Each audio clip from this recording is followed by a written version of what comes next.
Dzień dobry. Witam Państwa serdecznie.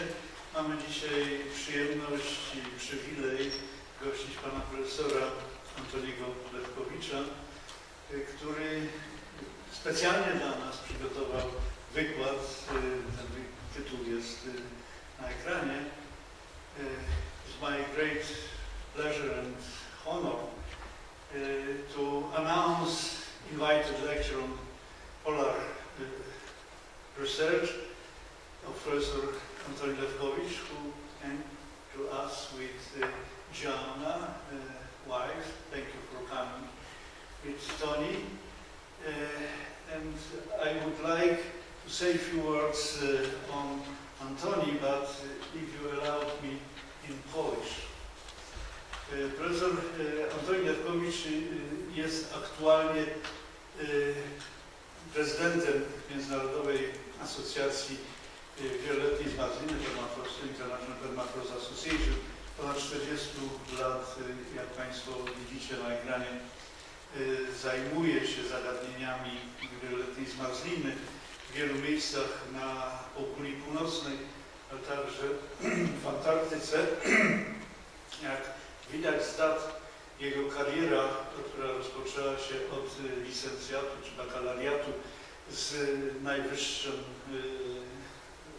wyróżnieniem na Uniwersytecie w Southampton, potem przebiegała w Kanadzie. Warto zwrócić uwagę, że Antoni rozpoczął od prac terenowych w firmie inżynierskiej. Zatem te zainteresowania, myślę, dzisiaj też się przejawią w jego wykładzie. Następnie pracował przez 12 lat na Uniwersytecie w Toronto i wygrał konkurs, przeniósł się na Uniwersytet w Ottawie, gdzie w 2006 roku został wybrany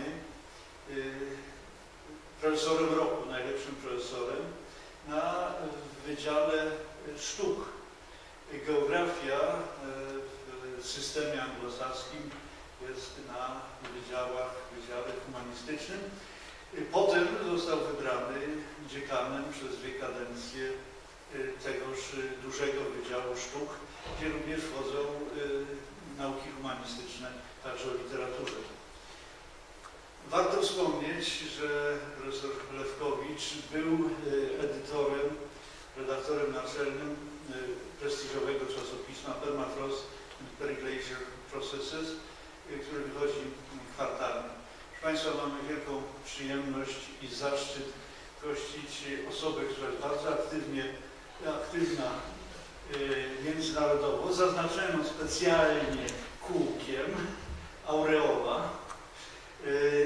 To jest przykład tej aktywności, podpisywanie porozumienia pomiędzy International Permafrost Association a projektem wielkim międzynarodowym CLIP i myślę, że tu osoby występujące na tym zdjęciu są dobrze Państwu znane.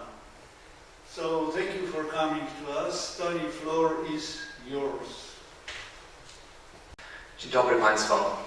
That's about as much Polish as I'm going to manage today, but it's a great pleasure for me to be here. Thank you very much for the invitation, Jacek, and I hope that I'm going to show you something interesting about permafrost in Canada. So the title of my talk is Recent and Future Change in Discontinuous Permafrost. And I'm starting with discontinuous permafrost because that's permafrost that's very close to 0 degrees and therefore likely to be subject to change in the future, in the near future. And I want to acknowledge that many people who have worked on the results that you'll see today, many students, partners, almost none of us work by ourselves anymore. We all work in groups, and even though their names aren't on the presentation, they've all made contributions or are involved in projects. So I hope I'm going to hit the right level here. That is, I want to talk about permafrost first as if you know a little bit but not very much, rather than talking to people who are experts. So I want to start perhaps by thinking about why should we study permafrost? Why is it important? and then I'll define it for you and discuss how space and time, which are classic scientific questions for geographers, how space and time affect permafrost. And then I'll actually get into the meat of talking about it. By this time we'll be about 44 minutes into the lecture, and then I've got 1 minute to cover all the rest. I hope I'll do better than that. But then we'll talk about recent change, current change, and how we might model future change. So why do we need to study permafrost? Well, you probably know that it's a fundamental part of the polar terrestrial environment. It affects almost 24% of the land area of the Earth. That doesn't mean that 24% of the area is permafrost. It means that that's the zones that have permafrost. And it's the only part of the cryosphere that people actually live on. People don't live on glaciers, people don't live on sea ice, although they may use it for transport. But this is a part of the cryosphere that people actually live on. And it's obviously impacted by climate change. If you get bored with what I'm saying, you can at least look at the little things down below so you know where the pictures were taken. And permafrost is affected by climate change, and we can see that in this little diagram. So we all know that greenhouse gas concentrations are increasing in the atmosphere, and that those in turn are affecting global air temperatures. This is well known in our community. And as a consequence, the Arctic temperatures are also increasing, and at about twice the rate. So this is roughly a double multiplier here. For every 1 degree, the global air temperatures go up, Arctic air temperatures go up by about 2 degrees. And in turn, that must mean, because permafrost is affected by climate, that its temperature goes up too. So we have greenhouse gases, air temperatures in the Arctic, increasing permafrost temperatures. And if they go up high enough, the permafrost doesn't just get warmer, it actually thaws. And there are many consequences of that thaw, such as effects on the geomorphology, the hydrology, the ecology, on infrastructure, on people, and on carbon emissions and potential for methane or carbon dioxide to be released. And if we release methane or carbon dioxide, we're going to increase those atmospheric greenhouse concentrations, and so we have a positive feedback loop. There's another loop in here, which is that as the climate warms, we can expect the atmospheric circulation to change. And as a consequence, we'll also see that we may affect precipitation. And that too has an impact on permafrost, because if we have more snow, we're likely to increase temperatures, and actually even more rainfall is likely to increase temperatures too, because the insulating layer on the surface of the ground will become less insulating as it gets wetter. So why should anybody who doesn't study permafrost actually care about it? I believe that they should.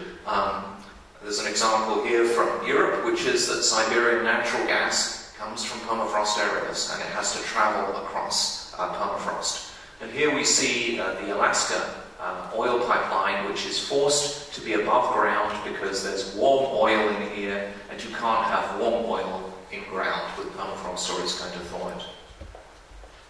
We can also see that there are costs associated with the existence of permafrost. So here we see cracks in a roadway. And permafrost is a funny discipline. It bridges engineering and science. And so we're interested in the impacts on engineering as well as the scientific questions. And this is an engineering impact. And what's the implication for us as a society is that it's going to cost us a lot more to deal with thawing permafrost, because you have to maintain a road like this. And linear infrastructure, like a road or a pipeline, is particularly challenging because it has to cross permafrost, it has to cross different kinds, it has to cross areas which are nearly at thaw and areas that are colder, and those are going to change through time. And even before it begins to thaw, it can get weak because much of the water inside the frozen ground has begun to change from ice into water. And we can think of, I've already mentioned this, that thawing permafrost is a big question in terms of how much it might itself impact the global climate. And we, surprisingly, maybe for the younger people in the audience, 2009 is a long time ago. For those of us who are my age or Jacek's age, it's not very long ago. We only found out about this in 2009. This is the paper that came out by Thermokarst et al. And it's a simple addition of how much carbon is stored in permafrost soils. Now, it's pretty remarkable that as a group we've never really made a good estimate of this, but the number that comes up, which is 1,672 petagrams, is more than twice the carbon that's in the atmosphere. So there's a huge store of carbon in permafrost, and even though this number has changed a bit over the last 6 years, and there's been a lot of work to try and narrow down that number, it's still more or less in the same area, somewhere between 1,000 and 1,500 petagrams or gigatons. And this is how it's stored. It's stored in organic material that's in the permafrost. You can see an ice wedge here. Here's another one in Red Creek in the Yukon.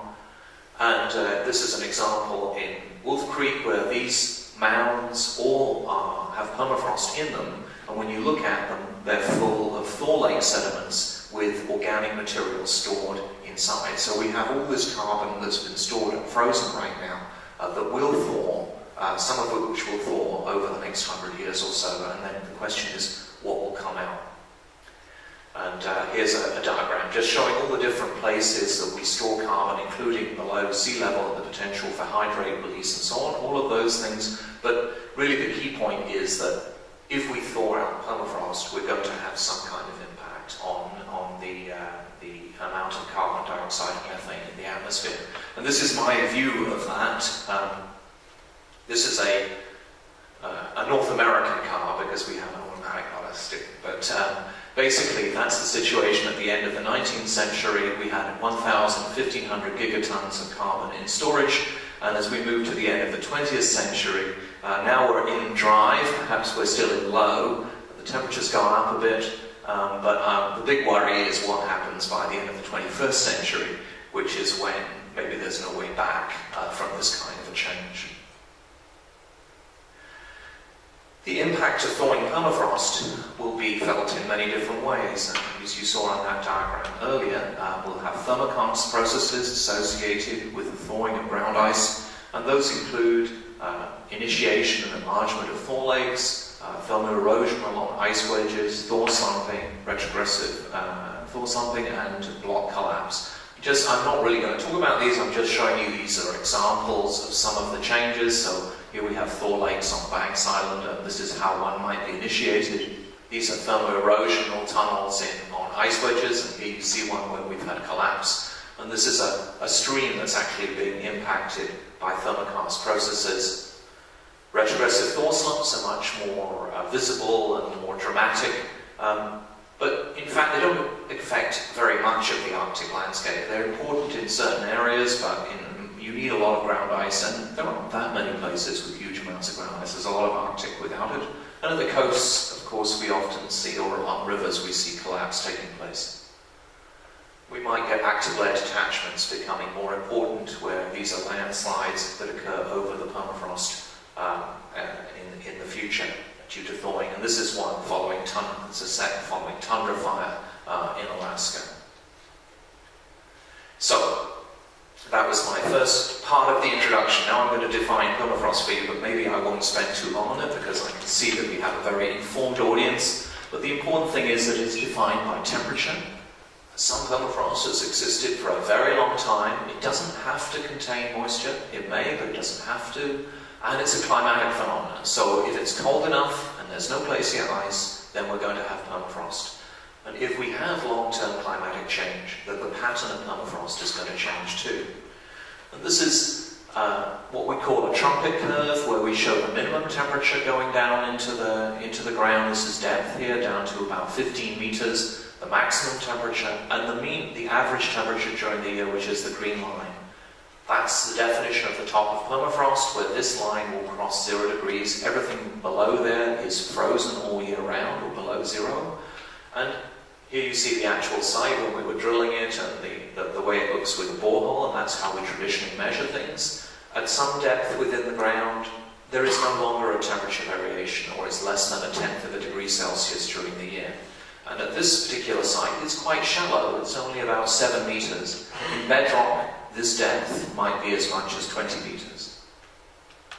And below that, although what I've done is just move that diagram up, we know that the temperature will gradually increase towards the center of the Earth, and eventually it crosses back through zero. And from electrical resistivity measurements, we know that at this site that's at about 30 meters. And it figures because the typical geothermal gradient, the typical gradient of warming is roughly 1 degree Celsius per 30 to 50 meters. Here we have a temperature of about -0.5 degree, -0.5. So 33 meters fits perfectly within this pattern. Now, permafrost is complex, both in space and time. So here we see a site where there is permafrost present. Right here, beside the highway, there's no permafrost present beneath this little pond. And actually, the highway runs right across this mass of permafrost. It's over here on the other side too. So when you look at it on Google Earth, you can see this is one big mass. So there's definitely permafrost beneath here too. But it's not present everywhere in the landscape. And we know that from permafrost zones in Canada. We have continuous permafrost in the north, which is the purple area here. That 90 to 100% of the area has permafrost. Then the blue area is extensive discontinuous in this band running across. And as we go further south, we get to sporadic discontinuous, and then isolated patches, which is this yellow and orange color running all the way across, and also in the mountains over here on the western end. So I actually think this is very poor cartography. I think it's very poor cartography because when you look at this, you think everything in here is the same, and it isn't. It's small patches of permafrost and large areas of non-permafrost. But that isn't the impression you get from this map. So one of the things we need to do is figure out better how to draw this map that will more convincingly show the fact that this is just a gradient, and instead we've used different colors. At that spatial scale, then, what is controlling this distribution? What is controlling it? And the answer is its climate.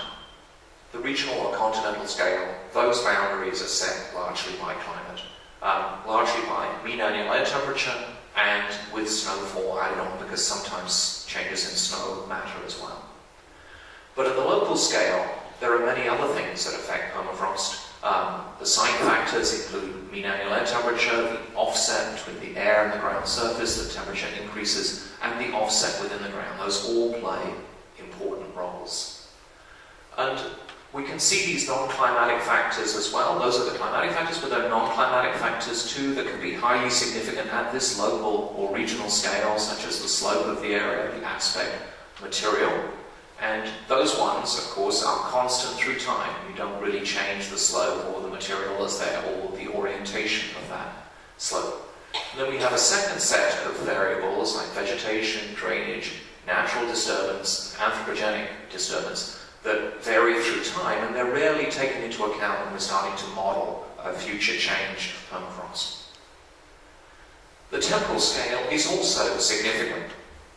Here we see a site where there is permafrost present here, no permafrost present here, but it's in the isolated patches zone.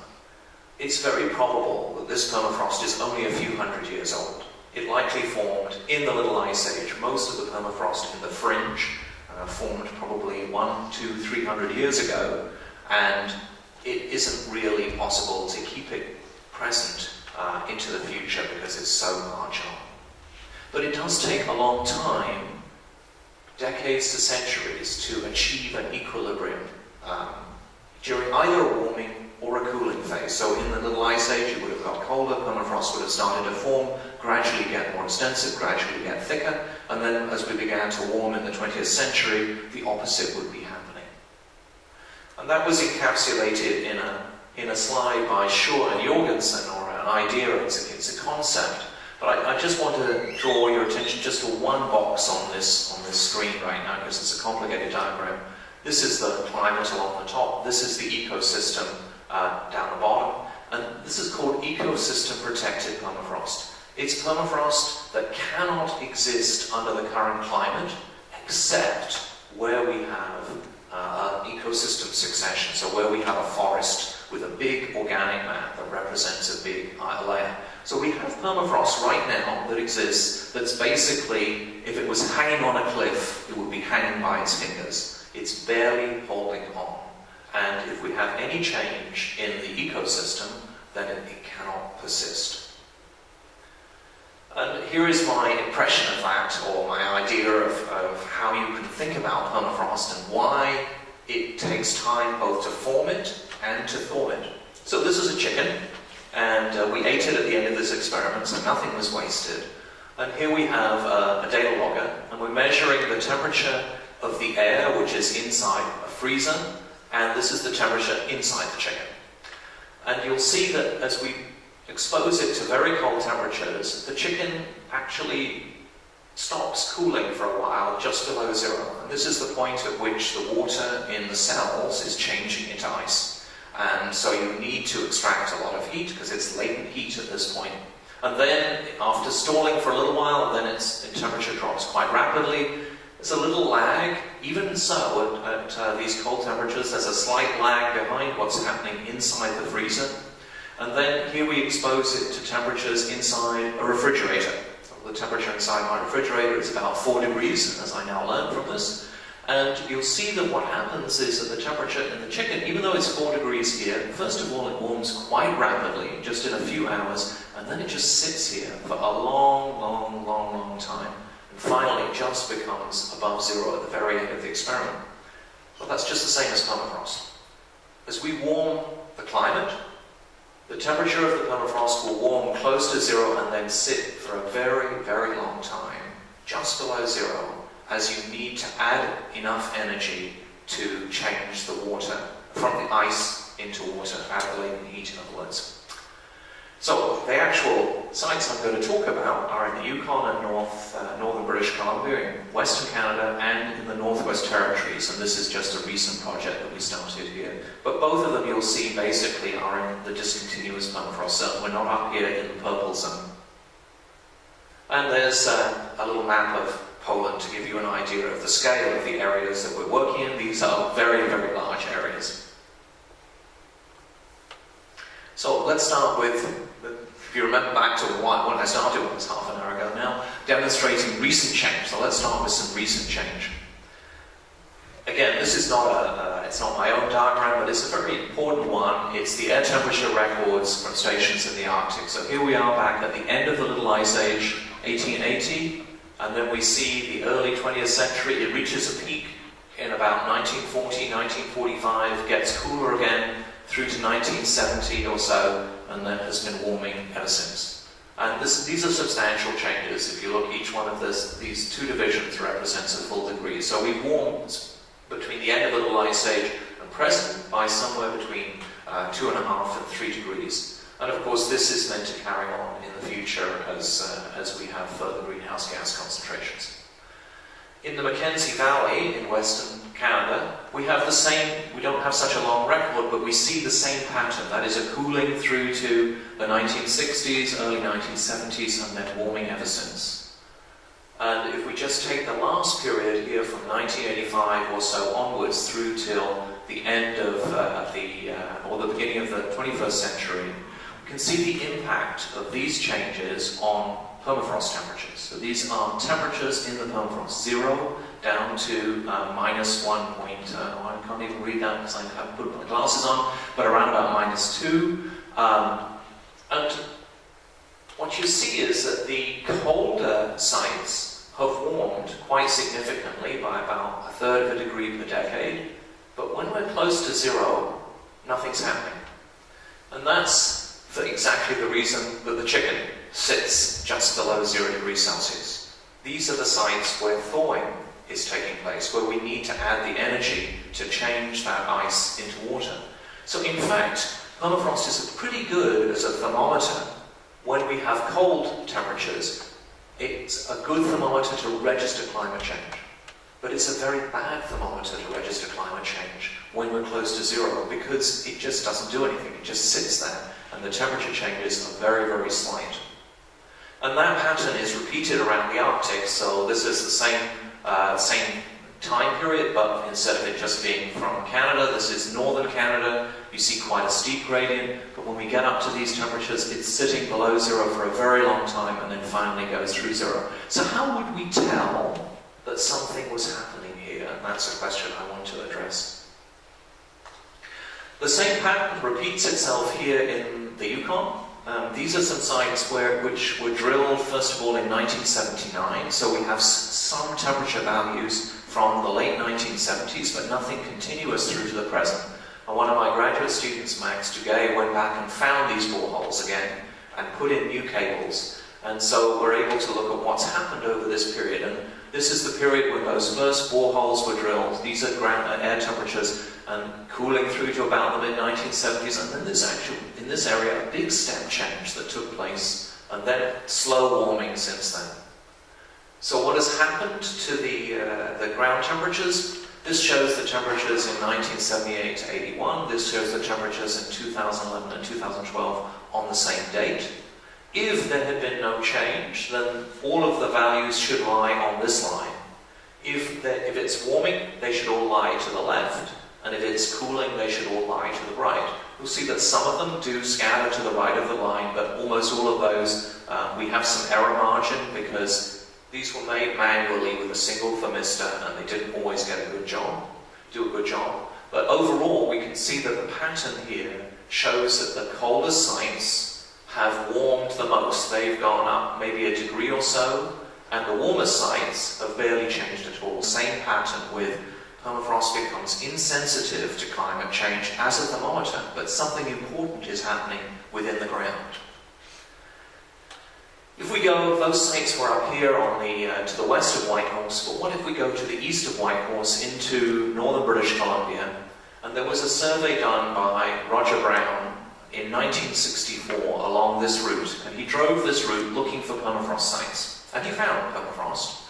And we went back to his sites, not all of them because we couldn't get access to all of them, but the sites that you see marked in red, he found permafrost in 1964, and we did not find permafrost in 2007, 2008. The ones that are in blue, those were permafrost sites in both years, so not all the permafrost has disappeared, there still is some. And the ones in yellow did not have permafrost in either of the two surveys. We didn't find any sites in which it went from non-permafrost to permafrost, so none of them showed cooling. So here we don't just see warming, we see thawing. Permafrost has changed. And these are the results of the survey, divided into different sections, and what percentage of the sites had permafrost in 1964 and how many didn't. And so that's the complete one in the survey in 1960s. This is our proportion of those sites that we've got to. That's the same proportion. So luckily our sample was pretty good. But actually the ones I really want you to look at is this. So this is the proportion in 1964. 58% of the sites had permafrost in this part of the route and 42% didn't. And now we have 19% that have permafrost and 81% that don't. So we're seeing substantial change in the south, which is exactly where we would expect to see it if it was a climate warming signal. Now let's move on to some current change. That was past change. And I'm going to talk about three different kinds: climate-induced, drainage-induced, and fire-induced.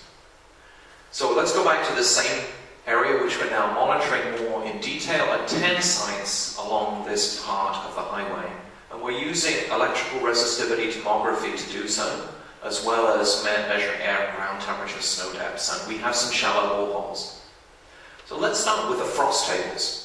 Frost table is a measurement of how deep the surface thaws in the summertime, so it's usually a good measurement of the summer climate.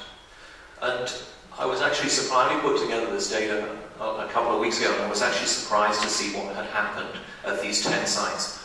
My recollection of them was that they had remarkably thin frost tables. I was really surprised the first time I went there how little thawed out in the summertime, considering we're near the edge of the permafrost region. So this shows permafrost table measurements at the 10 sites, the mean value between 2010 and 2015, all taken at about the same time of year. And notice at the beginning, they were very much clustered together between just 40 and 60 centimeters. So I was right in thinking it was very shallow. But over time, we have a much greater range and much larger numbers. So the permafrost looks like it's beginning to thaw from the top down. Those are just the ones we can measure, but there's another thing happening, is that at many of these sites we can't measure the frost table anymore. It's too deep for our probe. So in this second diagram I'm showing the percentage of spots, the same spots that we go back to every year, the percentage that we can no longer measure. And again, you see a very strong tendency towards an increase in the number of sites where we can't even find the frost table anymore. It might mean the permafrost is down there, but too deep, or it might mean the permafrost has gone completely. And here are the borehole temperatures. Well, once again, we see temperatures are very close to zero, but effectively they're not changing through time. So from these, you would not know that permafrost was changing at these sites, but the frost tables suggest that it is. And we use electrical resistivity tomography. So I'm going to ask the audience now a question. How many of you know what this is already? Does anybody know? I know Wojciech does, so he's not putting his hand up. Okay. It's a geophysical measurement in which we inject electrical current into the ground and we measure the voltage across these ones. If we use closely spaced electrodes, then the current goes in quite a shallow fashion. But if we use widely spaced electrodes, the current goes much deeper. The key point is that water is a good conductor, so where the active layer thaws, we get a lot of energy passing, and permafrost is a very poor conductor. The ice is a good resistor. So if we look at the pattern of what we generate from this, we can distinguish between where the ground is frozen and where it isn't. This is a set of data from one of those 10 sites, and what we're looking at here is the apparent resistivity. So this is the average resistance of the ground to electrical current. And it's being done at different electrode spacings, from 1 meter up to 24 meters. Let's just look at the orange dots, which represent 8 meters depth. This is the average electrical resistance of the ground over the top 8 meters through time. And we can see that what's happened is it's gone down. Why has it gone down? It's gone down because that means the ground is now a better conductor of electricity. It's passing the electricity more easily, which must mean there's more water in the ground and less ice. And that could be either, again, because the permafrost has shrunk, or because it's got closer to zero, there's more unfrozen moisture just below 0 degrees Celsius. But notice again, for the same site, which is this one here, this is site 825, this is the purple color, there's no obvious trend in the temperatures, but there's a really obvious trend here in the resistivity. So this is a much better technique to measure what's happening to permafrost when we're very close to zero in the discontinuous permafrost zone. It's much better at detecting changes that are happening right at the point of thaw, right where the temperature is just below 0 degrees Celsius. And we can not only look at this in terms of one dimension, as we did there, but we can look at this as a pattern. And the problem with a borehole is it's a single site, a single spot, a single one-dimensional array. But in the discontinuous permafrost zone, we have changes happening laterally as well. And ERT can monitor those changes. So this is the site you're going to see in a minute. It's a forest, it's got an organic mat, the permafrost is discontinuous. So in this diagram, what you're looking at here is a cross-section of about 80 meters long and approximately 12 meters deep. And each one of these blocks is a measurement that's been made. And we're looking at if they are blue or these colors, then it means frozen. And if they are red, it means they're low values, a good conductor of electricity, therefore it's unfrozen. You can see that when we first went there in 2010, which is this set of measurements up here, we had, places where there was no permafrost, but 2 good bodies of permafrost down to about a depth of 4 meters or so quite thin. And as we look through time, we can see that the average resistivity has gone down. So what did that mean in terms of the actual measurements?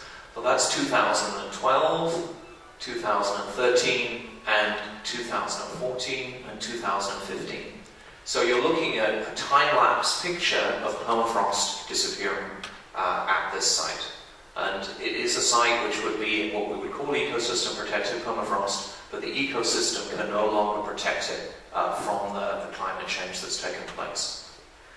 So we move into a second example, one to do with pulsars or permafrost mounds. Here we see the impact of drainage, and these are in the same valley. We have boreholes in each of them. This one is now underwater, therefore it is not a borehole that we can look at anymore. These are temperatures over 10 years in those boreholes. You'll see that the first few years it actually got colder, then it began to warm, and these ones show the same trend. And notice how much greater the change is for the borehole that is in the water. And let's just see why. That's the situation back at June 2004. And then along came the beavers, and the beavers built the dams, and the dam raises the water level, and so then the pulsars end up going underwater.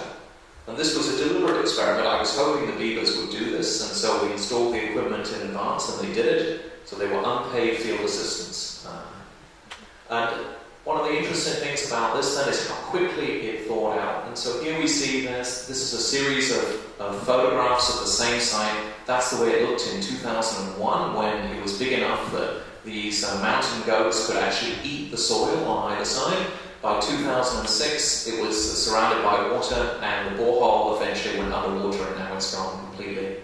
If we look at the ERT sections, so it's the same idea. Blue represents permafrost and red represents non-permafrost. We can see that there was a substantial body of permafrost beneath this mound even in 2006, but it has faded away until this past year. We just have this tiny little remnant here that I could also feel when I was frost probing.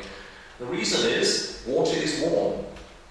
So this is the temperature within the borehole, and this is the temperature in the water, and the water goes up to +2. There's a long period when it's above 0, but it does freeze to the bottom in winter. This is down just below 0, and even so, it represents a net way of pushing heat into the permafrost. So if we have water around, things will happen much faster than if it's just by conduction. The next example I want to use is on current change, is in relation to forest fire. So this is the extent of forest fires in the southern Northwest Territories just 2 years ago. All the yellow patches here, and look at the scale. These were absolutely enormous fires. Yellowknife, which is the capital, is here, and for most of the summer it was almost impossible to go outside. Nobody was allowed to. Children were kept indoors. People were told not to exercise because there was so much smoke in the air for that whole summer. But this is again giving us an experimental framework in which we can move from very warm permafrost to colder permafrost and look at the impact of fire. So we've set up about 15 sites through these various fires to examine what's going to happen to the permafrost. And the goal then is to look at that impact on a transect across permafrost with varying ground temperatures. And in the big global models, we really don't bring in fire as an important disturbance. But I think, as we know, it's going to get, almost certainly going to become more frequent in the future. We should be doing that because it's like a big eraser. It can just erase the permafrost by changing the ecosystem. And here's a couple of photographs from last summer. So here you see a burnt area where we're running an ERT survey. Here's another one which we took with the UAV, and you see fire is very patchy. So you've got basically undisturbed material right next to really thoroughly burnt ground. And here's a couple of ERT surveys. So again, the same kind of colouring. This represents permafrost, and then this unfrozen material underneath. So the permafrost was quite thin here. We've got severe fire burn, so we just used a kind of a visual index. There's other work going on to quantify it, but it's useful just to think really, really bad is 3, unburnt is 0, and so that's the burn severity. This was what we probed as a frost table in June, so we could, even here it was quite deep. It was nearly 100 centimeters even in June, and by August we basically couldn't find it in most of these places. But the ERT shows that there was still permafrost underneath. What we don't know is, but we will know within a few weeks, because my student Jean Holloway is just about to go back to the field next week, and we don't know whether this will have frozen up completely or whether it will have stayed unfrozen. We go to another site. This is the UAV line or the ERT line, but notice that this is a very, really, really burnt area. It's so badly burnt that all the trees have fallen as well. And that is just here on this line. So this is the situation in June. And in August, we can see that we've actually completely thawed the permafrost at that location there, and we've got a talc that's developed. So not only have we changed the thermal now we change the hydrological qualities of the ground too. Finally, future change. And here I can really only talk about climate-induced because that's the modelling that we can do. We can't measure the future, but we can model it. And this is some work that we published a while ago with Phil Bonaventure, who is now at the University of Lethbridge. So I'm just going to use it as a quick way of showing you that we can model in detail. And this is a relatively simple model, an empirical statistical model using BTS, but also using pit data. And our estimate is that under current conditions in the Yukon, in this area here, 58% of the landscape has permafrost. And it's based on a whole bunch of field data, which I'm not going to go into now, but you could read the paper if you want to. It's published in PPP. And this model is at a 30 by 30 meter grid cell for the entire area. So it's a very, very detailed spatial. We can run this model backwards and actually say, what was it like? What would it have been like when it was colder? Now, please remember, this doesn't take into account anything to do with lag times. So this is, if everything had a chance to come into equilibrium, what would it look like? But remember the chicken, maybe it didn't have a chance to get into this level of equilibrium because it wasn't cold long enough. And we would need to do a lot more detailed numerical modeling to look at that. But possibly this is what it looked like under the Ice Age, so maybe as much as 3/4 of the Yukon had permafrost and it just didn't exist in these, or it was a low probability of existing in the valleys. It's back to the present day, and then if we move into the future, the thermometer's going up, so +1 degree, it's a big, big change in the next degree change between 58% and 38%. So we're at a very sensitive point in the Yukon where a lot of the permafrost would disappear if we have a 1 degree climate change and if things come into equilibrium. As we go into further temperature increases, actually the rate of change drops because there's not much permafrost left. It's still there in the high mountains, but in the valleys it's mostly disappeared. The probabilities are down to 10 or 20%. And then we keep going right the way through till +5 degree, well, by that time it's almost all gone. And it's interesting that the road network disappears on this map too. That wasn't intentional, but perhaps there'd be pretty dramatic changes if we get through 5 degrees. But this is not an impossibility even by the end of the current century. So perhaps within your lifetimes. How will it break down? That's another good question. And I think we don't know the answer to that yet, but this is a conceptual model, which again one of my students, Olivier, has been working on. And if you just think about that there must be patches of permafrost. So if you started with one in thermal equilibrium, the first thing that happens is it simply warms and that unfrozen moisture content changes. You don't need to do anything to its size, but then as it keeps warming, then we're likely to start to see degradation in from the sides, and then it starts to break down internally too, so that over time we end up with smaller patches and still smaller ones, until finally all thaw has taken place. And we have evidence from that long survey along the Alaska Highway that this is what's happening there. So in conclusion, I guess what I wanted to say is that to leave you with the thoughts that at that big scale, the scale of the entire continent or a big region, really climate change is going to be the primary driver of permafrost change. Surface water can be important locally, and it may become important as we thaw more ice-rich permafrost. You may get new lakes occurring, and we've seen that even if they don't freeze to the bottom, even if they do freeze to the bottom in winter, they can still have a warming impact, and if they don't freeze to the bottom, they can have a very big warming impact. I don't think we need to think more about the way that forest fires are put into the models because, as I described earlier, I think they have the chance to be a big eraser of permafrost and do it much faster than climate change can. And this local heterogeneity is really, really important in the permafrost landscape. We need to portray it better in our maps. We also need to conceptualize it better. And I think that gives us, a very complex set of of processes that are happening at multiple scales in terms of time and space. In terms of ERT, we could demonstrate that it's definitely more sensitive at detecting the change of state than typical data loggers, and it provides us with a two-dimensional view of what's happening instead of a one-dimensional view. We'd love to put this in, I think, into the global terrestrial network of permafrost, wherever we had ground temperatures that were 1 degree Celsius change or warmer. But the reality is, the equipment costs too much money to be able to distribute it to all the people who are making borehole measurements. But maybe in the future we'll be able to come up with some other way that will do the same thing with less expensive equipment. And that's it. Thank you very much. Dziękuję bardzo.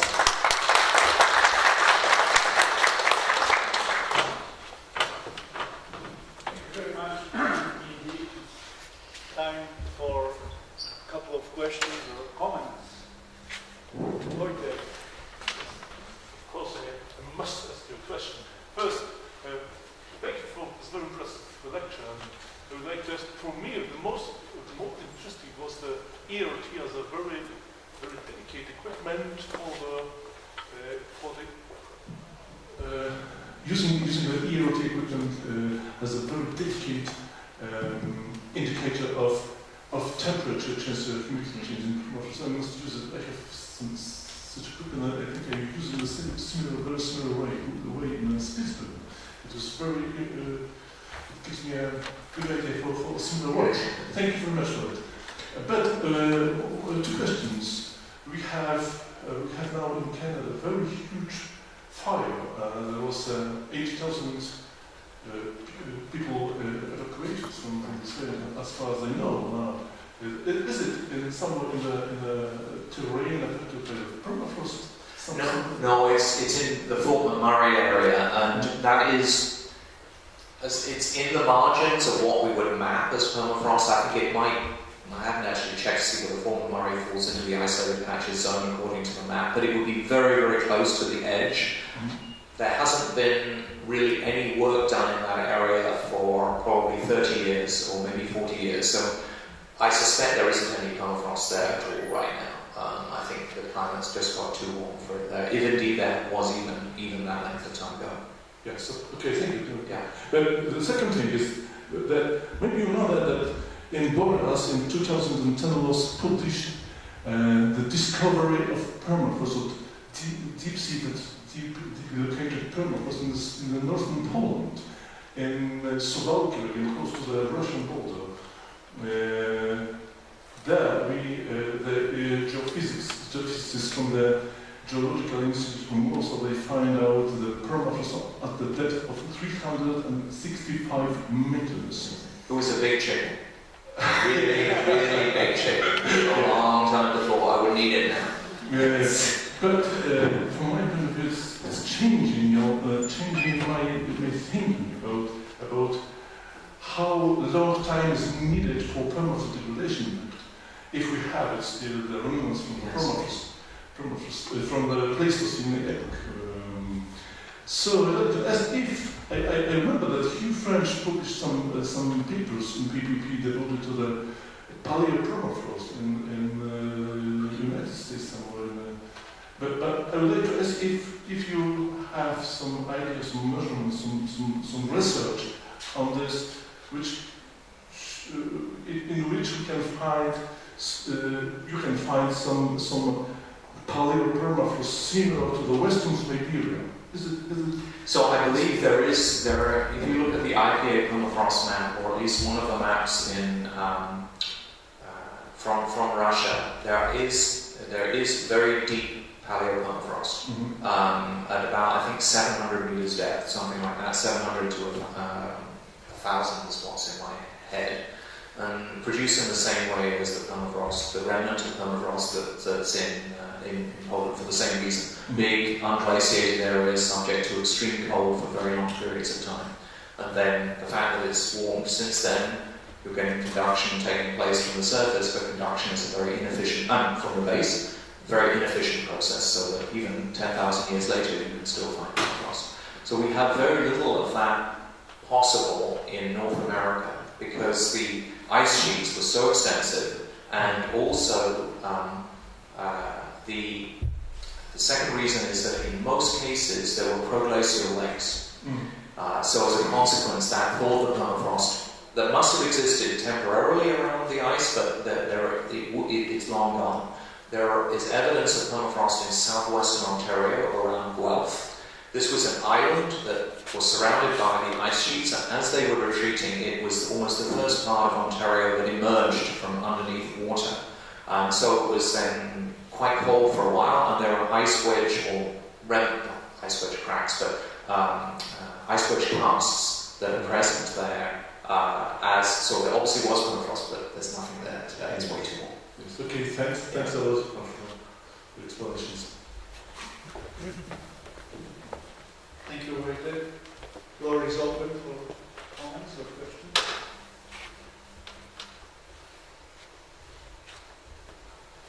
Professor Lewkowicz. May I ask if you know about some comparative studies about the degradation of permafrost in Canada and comparison with Siberian permafrost? Are they maybe is synchronicity in the degradation or quite different time scale process? I think that, do I know of studies? There are certainly many researchers working in Siberia and in Russia in general, near the southern fringe.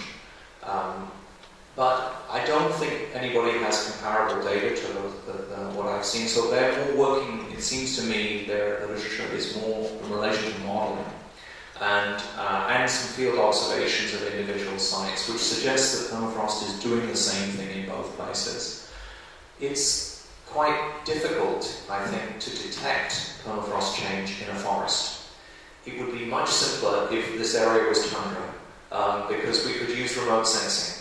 The trouble is, below a tree canopy, it can often be extremely difficult to see whether any change is happening at all. And the places where we're working, as you saw, are all forested. And so NASA has a big project called Above that is going to be working in this area. And I hope we'll maybe use some of our sites as field sites for them, as field, because ultimately, you cannot solve this problem from the ground. Although I'm a field scientist rather than a remote sensor, I understand that if I work at the scale, I can work out individually over a distance that's 1,200 kilometers. That's how far it is, 1,200 from one end of my transect to the other. I cannot learn everything that's happening along that transect from the sites. I need to have some way of integrating those data, which means we have to move to remote sensing in some fashion.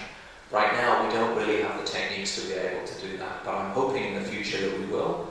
And if we do, then they'll be able to be applied in Siberia as well and in the rest of Russia. I think we need... permafrost is the hardest part of the cryosphere to deal with from a remote sensing perspective. It's not visible like sea ice and land ice and glaciers. So I always say that we work in permafrost, we take on the really tough jobs.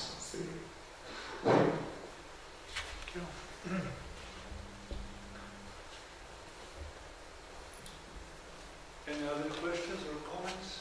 So, can I ask a simple That's question? huge.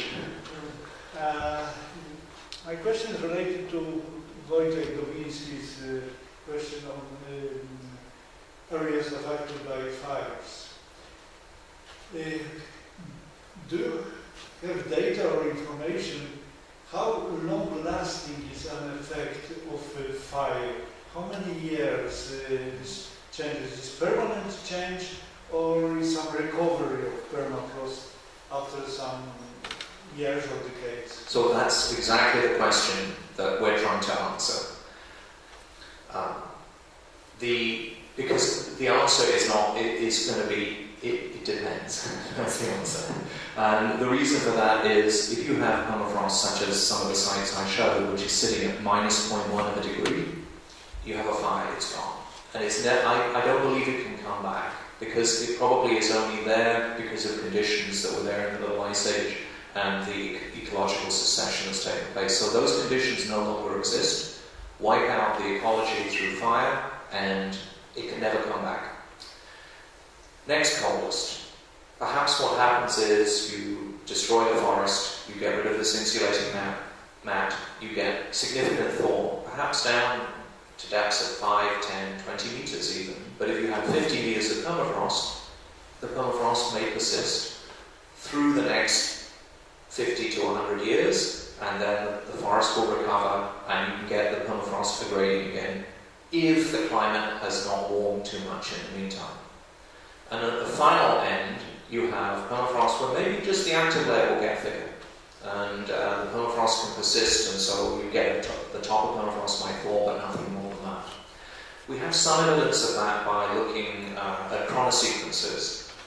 In a study that we did, I did with Yukon College, which some very good scientists are based in Whitehorse, and we were working with communities on climate adaptation.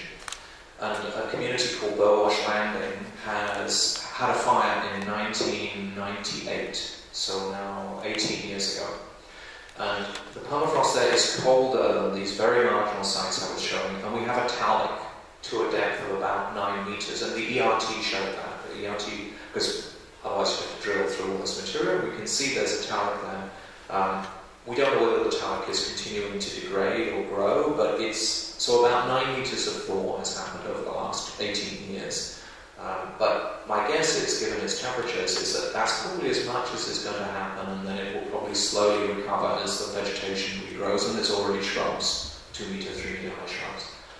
So fire, the big fires of 2014 provide us with this transect from conditions where I fully expect permafrost to disappear entirely to where maybe it'll just be slightly affected, and everything in between. And those are meant to be long-term sites. We've installed electrodes that are permanently there that can be looked at long after I'm dead. If somebody wants to go to the sites, they'll still be there. Connect the cables and you'll know you're in exactly the same spot. Thank you. Yes, things are more complicated than answering one sentence. Yes, sorry about that. Yeah. So you had mentioned you were working with the communities. What impact do you see of the permafrost on the communities, local communities in northern Canada? If you can name some, we've seen like some roads, but maybe the other impact on human settlements? Again, I think it would follow exactly the answer I gave to Jacek a minute ago, which it depends. Whitehorse, as an example, which is the biggest community in the Yukon, there's no permafrost down at the level of the community at all. There's a few roads that are affected, but on north-facing stream crossings, there are some slopes that probably still have permafrost in them. But as you go further north, then it's more likely that the communities have to deal with permafrost. And the one that is perhaps the most evocative of that is Dawson. So Dawson is the site of the Klondike Gold Rush of 1898. And the community is built right on permafrost. It's ice-rich, there are ice wedges in there, there's definitely massive ice. And as a consequence, we don't want the permafrost to thaw, because you will end up with surface settlement and potential for building collapse. At some point, that's going to be a problem. The temperature of the ground there, we have a borehole that's in undisturbed ground, and it's about -3. So that sounds quite cold, a long way before it begins to thaw. The temperature in the community where they have boreholes, it's about -0.5 degree. So it's very close to zero. I think that in the next couple of decades, maybe a little longer, there will be serious problems at Dawson because of that.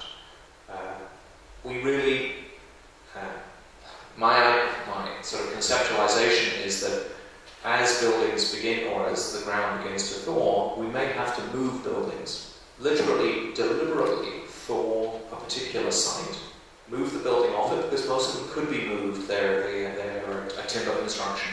You could move them, thaw that site, and then move them back on again. And that might be a solution in the long run. And so you can imagine buildings moving around, but in a good way rather than a bad way. But for now, it's okay. For now, it's okay.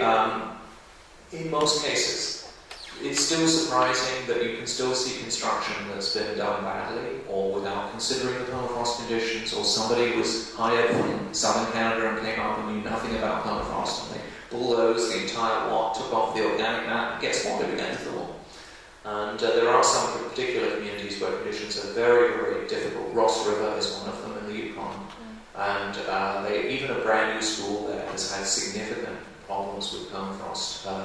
despite having geotechnical surveys done, engineers brought in and everything else, it still proved to be extremely challenging because of changes in conditions across a small distance, and that heterogeneity is characteristic of permafrost. And the impact on mining, because I know there is some mining activities, quite a lot of in northern Canada, and I guess it's like digging down in the ground, which is actually a lot of chance of permafrost. So is there any relation? There are certainly some mines that are in permafrost. There are diamond mines in the Northwest Territories where the primary problem is to deal with water and tailings to make sure that any dams you build, and you can use permafrost to help you there to form a frozen core, but then of course you have to make sure it won't melt, won't thaw over the long run.